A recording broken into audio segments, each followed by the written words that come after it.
আচ্ছা, এখন আমরা একটা জিনিস শিখবো, সেটা হচ্ছে কমেন্ট কি জিনিস আর কি। হ্যাঁ, কমেন্টটা কেন করব এবং কমেন্টটা কিভাবে করব।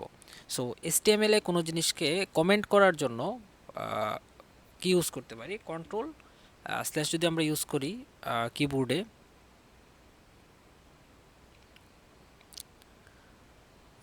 তাহলে হচ্ছে ধরেন আমি এখানে যদি লিখি যে প্যারাগ্রাফ ট্যাগ,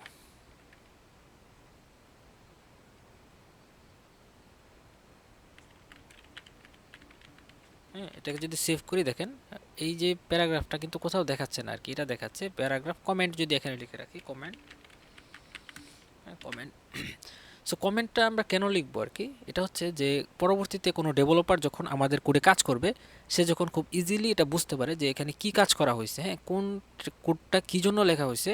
জাস্ট এটাকে হচ্ছে ডেভেলপারের ইজির জন্য আর কি, ডেভেলপারের সহজের জন্য আমরা এই কাজগুলো করে রাখবো। যেমন এগুলো হচ্ছে হেডিং ট্যাগ আর কি। হ্যাঁ, তাহলে কন্ট্রোল মানে আমি যদি এখানে স্ট্রাকচারটা একটু লিখে দেখাই,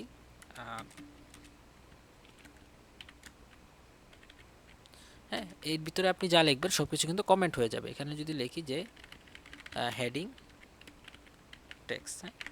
সো একটা ওয়েবসাইটে আপনার হেডার থাকবে, ফুটার থাকবে, সাইড বার থাকবে।